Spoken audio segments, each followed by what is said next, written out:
Hello everyone, I'm Jaspreet on this side. I'm company secretary by profession, and this is the ninth video on revision of Companies Act 2013. In the previous 8 video we covered buyback and debentures, and now in this ninth video we are starting with registration of charges. Okay, a disclaimer alert that this is only for education and revision purpose, and for actual practical life situation please go through the present updated law. Thank you. Registration of charges. Definition of charge. Definition is given in section 2 subsection 16. So regarding charge we can see we are using this Sarans by ICAI. I find this graphically very appealing, and I thought of creating the video just after looking at this graphical book. So charge, it's an interest or line. Okay, it is an interest or line created on property or assets, either on property or assets of a company or any of its undertaking, or both, either of company or any of its undertaking or both, as security, and includes a mortgage. So it is an interest created on property or assets of the company or any of its undertaking as security, which includes a mortgage. So this is the definition of charge. Now next is notice of charge. Notice of charge from date of registration of charge. Okay, so charge should be registered with ROC. We already know we have to file the form with ROC for the purpose of registration of charge, and charge become applicable from the date of registration with the registrar of companies. Charge is applicable from the date of execution of documents, but charge is to be filed with the registrar. Notice of creation of charge is to be filed with the registrar of companies. Process of registration of charge. Now, charge created before 2nd November 2018. If a charge is created prior to 2nd November 2018, then registered charge within 30 days of creation. So charge is created first, documents are executed, date of execution is mentioned on the documents, and then it is to be registered within 30 days. If not registered in 30 days, then register within 300 days of creation on payment of additional fees. So we have time 30, then 300 days in total from the date of 30 was also from date of creation, and 300 is also from date of creation. If not registered in 300 days, then register within 6 months from 2nd November 2018 with additional fees. Different fees for different classes of companies that we know, but register within 6 months from 2nd November 2018. Okay, now what happens after 2nd November 2018? Charge created on or after means including, either it is created on 2nd November or it is created after 2nd November 2018, then register within 30 days of creation, which is register charge. If not registered in 30 days, then register in next 30 days. Now we have only 30 days time. Earlier was 300, now we have 30 days. That is within 60 days from creation. So total 60 days are there. First 30, then in additional next 30 days with additional fees. If not registered in next 30 days, means if in total 60 days of creation of charge it is not registered with the registrar of companies, then register within further period of 60 days with ad valorem fees. Now here fees has become ad valorem. Ad valorem fees means that fees will be decided based on the amount of charge or duration of delay. So it will be depending on ad valorem means depending on value of consideration for which charge is being created. The value of charge will determine the fees. and this has to be done within next 60 days. Okay, within further 60 days. So first was 30, then plus 30, then plus 60. This is the maximum now allowed time. Earlier, prior to 2nd November 2018, it was 30 plus 300, and then 30 plus 300 was there only. 30 plus 300. Then, if not registering 300, then within 6 months of 2nd November 2018. So now concept of ad valorem fees is introduced and timeline is reduced. Next we have to cover types of registers. Types of registers. This one. Now, I think no, that is not falling in the sequence somehow. Annual return, management administration. Okay, let's go from with the satisfaction of charge next. So next, let's take up satisfaction of charge. Now after registration, next either we go for modification of charge or satisfaction of charge. Modification is also similar process, but satisfaction is requiring a certificate of satisfaction. So satisfaction of charge.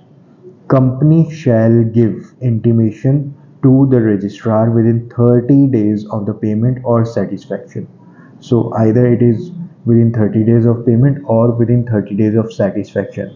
If not intimated, the registrar may allow giving of intimation within 300 days on payment of prescribed additional fees. So here we have 30 days, then we have total 300 days thereafter on payment of prescribed additional fees. This option is available. Then specified IFSC public or private companies, specified IFSC or public private companies within 300 days of the payment or satisfaction of charge.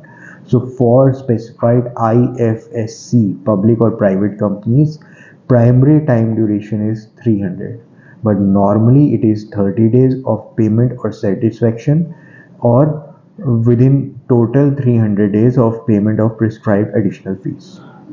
Next is registrar on receipt of intimation send show cause notice to holder of charge within 14 days. Now this is the case where a letter of satisfaction of charge is not attached. So like if immediately on payment this form is being filed, so registrar on receipt of intimation send show cause notice to holder of charge within 14 days. Exception. What is the exception? No notice in case of intimation to the registrar is in specified form and signed by the holder of charge. So if we have the sign of holder of charge, means charge holder is it himself or itself giving a letter of satisfaction of charge, then no notice is required to be sent by the registrar to the charge holder. If any cause is shown, the registrar shall record a note in the register of charge and shall inform the company. So now registrar sends an intimation within 14 days. If any cause is shown, the registrar shall record a note in the register of charge and shall inform the company why it is not registering satisfaction of charge. So if a show cause notice is sent that why this charge should not be registered, and a response from charge or holder is sent to the registrar that this is the reason why this charge is not considered as satisfied, then accordingly registrar will inform the company. Next we move to management and administration. General meetings. So general meetings, we have two kinds of general meetings: annual general meeting and extraordinary general meetings. Annual general meeting is one we have to convene every year. Usually it is done by 30th September, or extension may be applied which can be given for up to 3 months. So annual general meeting of one mandatory general meeting, and extraordinary general meeting can be done depending on requirement. These are the meetings of the shareholders of the company. Types of registers. Now we are talking about all the various types of registers which a company needs to maintain. Register of members, both equity and preference shares. So register of members is to be maintained. What are the contents? Contents each class of equity or preference shares held by each member residing in India or outside India. So contain each class of equity and preference shares held by each member residing in India or outside India. So means members who are holding shares, equity shares, preference shares or differential rights, separate registers for each class of shares will be maintained, and details of each member residing in India and outside India will be maintained in this register. If articles permit to keep register outside India, if articles of a company permit that a register of members can be kept outside India, then foreign register may be maintained containing the memo and particulars of members, debenture holders, other security holders, or beneficial owners residing outside India. So for foreign register can be maintained if articles permit, containing details about members, debenture holders, other security holders, or beneficial owners residing outside India. If this is allowed by articles, then this can be done. Next is after register of members, we have register of debenture holders that needs to be maintained. Then important register is register of significant beneficial owners. Register of significant beneficial owners is to be maintained. Then register of any other security holder. If there is any other security like bonds, then register of that security holders is also required to be maintained. Next we move to annual return, section 92. Section 92 of Companies Act 2013 provides for annual return.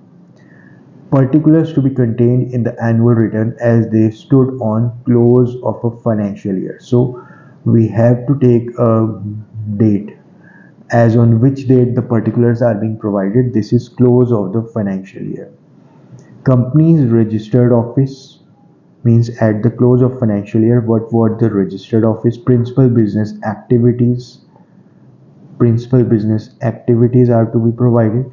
Particulars of holding subsidiary and associate companies. So these are the details which will be provided in the annual return, and a separate form is provided for small companies. Now, if shares, debentures, other securities, shareholding pattern, all these details are provided in the annual return, then its members and debenture holders along with the changes therein since the close of previous financial year. So since close of previous financial year, if there is any change in the members or debenture holders of the company, then those details will also form part of annual return. Its promoters, directors, KMPs, key managerial personnel, along with changes therein since close of previous financial year. So present promoters, directors, key managerial personnel as on the date of close of financial year means 31st March, and if there is any change in promoter, director, KMP along with any changes during the previous financial year, then that be also incorporated in this. Meetings of members or class thereof, board and its various committees along with attendance register. So details of meetings of members or any class of members, those will be provided. Meetings of board, those details will be provided. Meetings of various committees, those will be provided along with attendance details, means the members who attend these meetings, their attendance will also be provided. Dates of meetings will also be provided. Remuneration of directors and KMP. So if any remuneration is being paid to directors and KMP, then that will be provided. In case of private company, aggregate amount of remuneration drawn by directors. Only an aggregate amount of remuneration drawn by directors can be provided.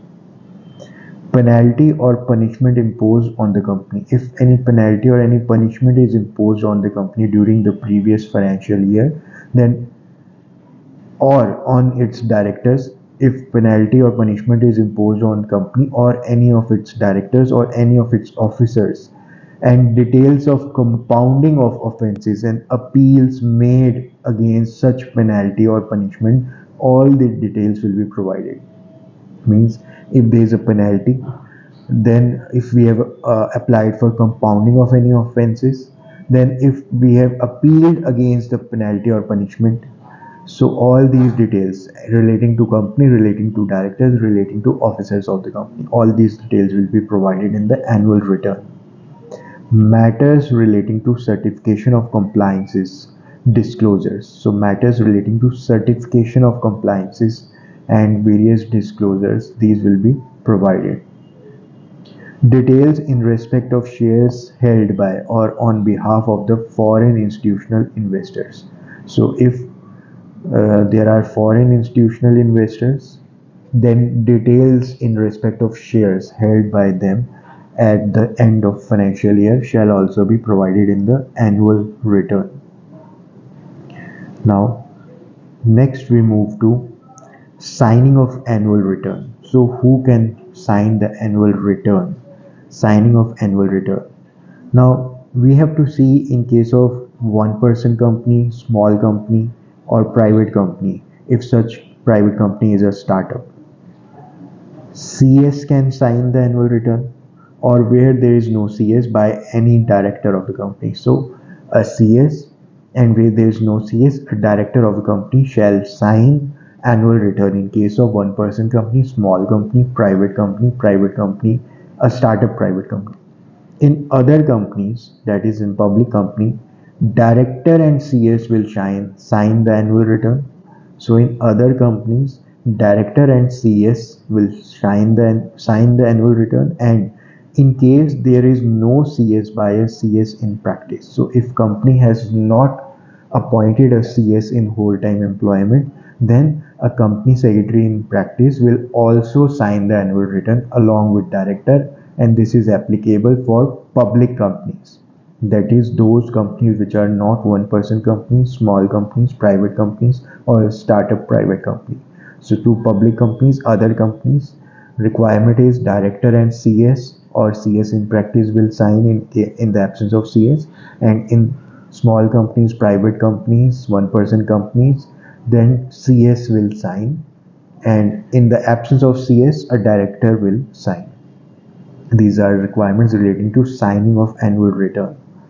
Now next is certification of annual return. So public company will require to get its annual return certified, or listed company will require to get its annual return certified. Certification means a practicing company secretary or a practicing chartered accountant or a practicing cost accountant, this can be checked, needs to certify. No, let me correct myself.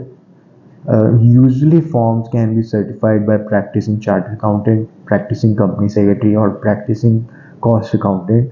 But in case of certification of annual return, this has to be certified by CS in practice, and this is applicable for listed companies. So if a company is listed, then certification by CS in practice is mandatory.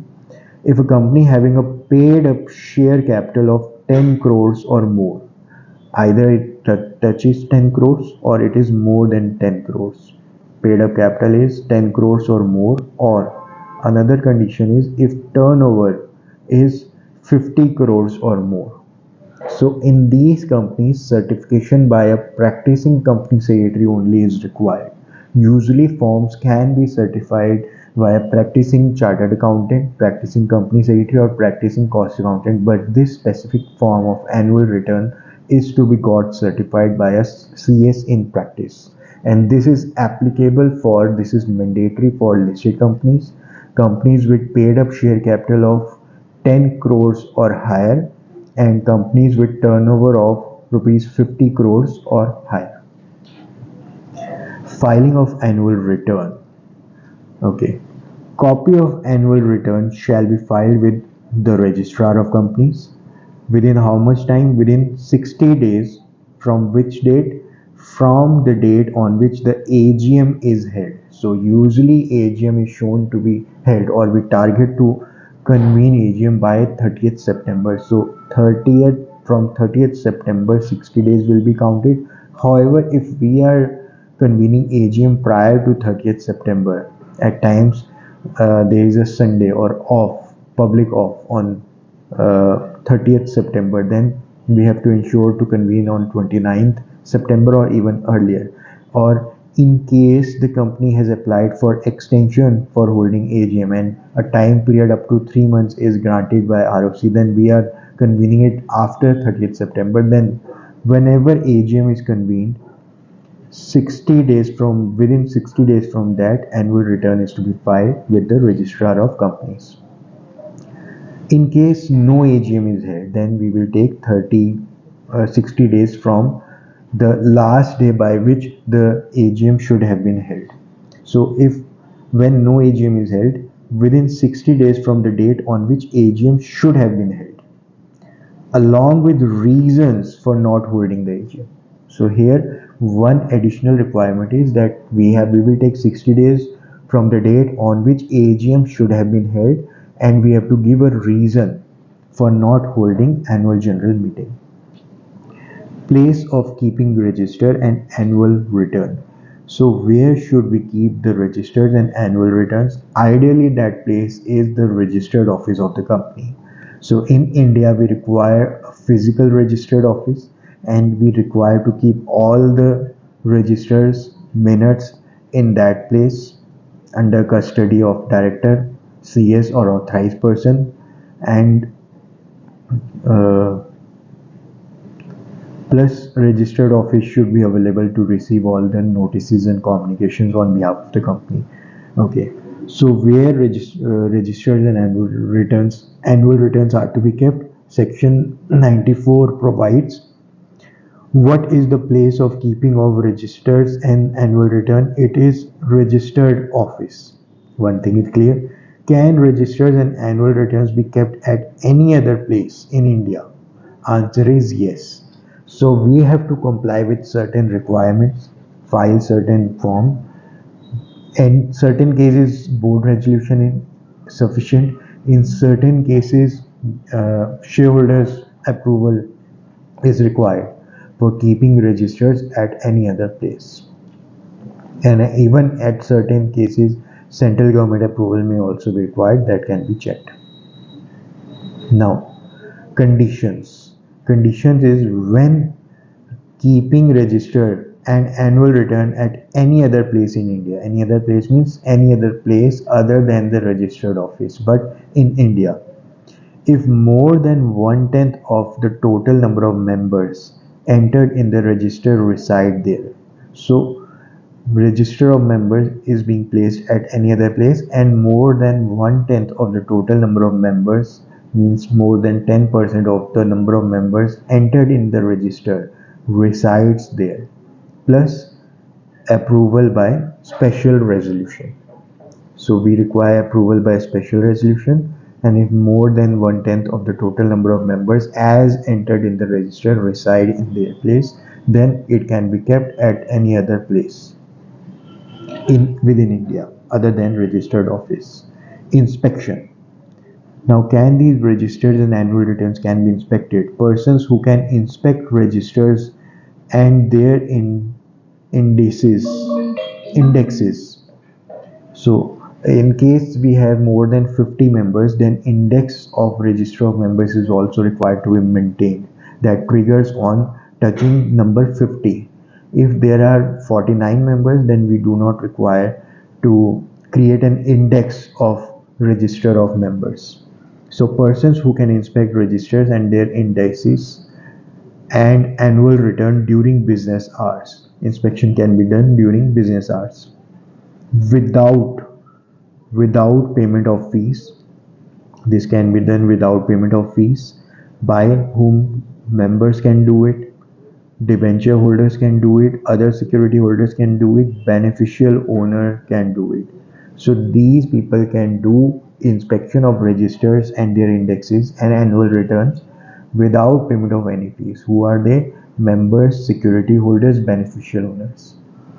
And by payment of fees, any other person can inspect registers. So Looking at the possibility of inspection, it is important that all registers should be maintained properly at the registered office. And if we are maintaining at a place other than registered office but within India, then ensure at least 1/10 of the total number of members as entered in the register reside in that place and a special resolution is passed. Also, if we will go into intricacies, then demarcation will also be done as to which register is to be kept at which place. Meetings of members. Next topic is meetings of members. So members meetings are either by annual general meeting or by extraordinary general meeting or by postal ballot also. So section 96 deals with annual general meeting. Section 96 deals with annual general meeting. Now, question, maximum time duration between two AGM. So two AGMs can have maximum time duration of 15 months plus 3 months if for any special resolution extension is granted by ROC. So maximum time duration can be 15 months and it cannot exceed beyond 15 months. That other requirement that it be convened within 6 months of closure of financial, those will also be taken care of. Date of AGM. Date of AGM, annual general meeting. Any day. AGM can be convened any day except on national holiday. So, except on national holiday, AGM can be convened on any day. Any day. EGM can be convened on any day. However, AGM can be convened on any day except on national holidays. Three holidays we already know. Apart from that, central government may declare national holiday on any other day also. When is AGM held? Okay, first AGM. In case of first AGM, within 9 months from the date of closing of first financial year. So, within 9 months of closing of first financial year, we have to hold first annual general meeting. Subsequent AGMs. So after convening first AGM, all the future AGMs are to be convened within 6 months from the date of closing of financial year. Within 6 months from the date of closing of financial years, plus 3 months extension may be granted by ROC. Registrar may, for special reason, extend time by a period of not exceeding 3 months. So 3 months time may be extended by ROC. And good point is that here these timelines are not written in days. It is not 180 days. It is not 270 days. It is 9 months, 6 months, 3 months. 19, it is not 90 days. It is in months. So this is an important and good point because certain months have 31 days also. Place of AGM. Place of AGM. Where can an AGM held? In case of government company, in any other company. So in case of government company, at the registered office we have to convene AGM, or we can convene at such other place within the city, town or village in which the registered office of the company is situate, or such other place as the central government may approve. So with central government approval, at anywhere AGM can be convened. Without central government approval, ideally it should be held at registered office. However, it can be held at a place within city, town, village of registered office, like an auditorium can be booked in the same city, town, village of the registered office of the company. Now, other companies other than government companies, they can hold AGM at registered office is fine. Some other place within the city, town or village in which the registered office of the company is situated. So some other place is also fine within the city, town or village in which the registered office is situated. AGM of an unlisted company may be held at any place in India if consent is given in writing or by electronic mode by all the members in advance. So if before the date of convening AGM, in advance means before the actual time of convening the AGM, if in advance consent is given by 100% of the members of the company to convene AGM at any place in India, still it is in India, then it can be convened at that place, and this is applicable for unlisted companies. So unlisted company can be public company, unlisted company can obviously be a private company, unlisted company can be a small company. So small companies, private companies, and unlisted public companies are all covered in this criteria. Either registered office, or in a place within city, town, village of the registered office, or with consent of all the members in advance, any place in India. These are places where AGM can be convened. Next, after AGM, we have calling of EGM, and let's take up EGM in our next video. Thank you very much. Use this only for the education purpose, only for the revision purpose. Thank you.